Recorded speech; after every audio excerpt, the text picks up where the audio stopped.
হরে কৃষ্ণ। তো কাল রাতে ছিল পুষ্পাভিষেক আর মন্দিরে এতই ভিড় ছিল যে রাধা মাধবের পুষ্পাভিষেকের ভিডিও করতেই পারিনি।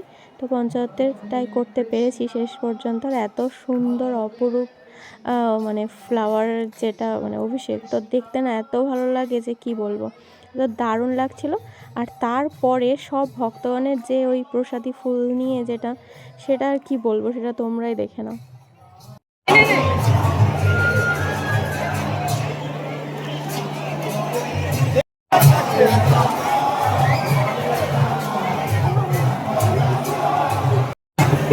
রুচিকে দেখ।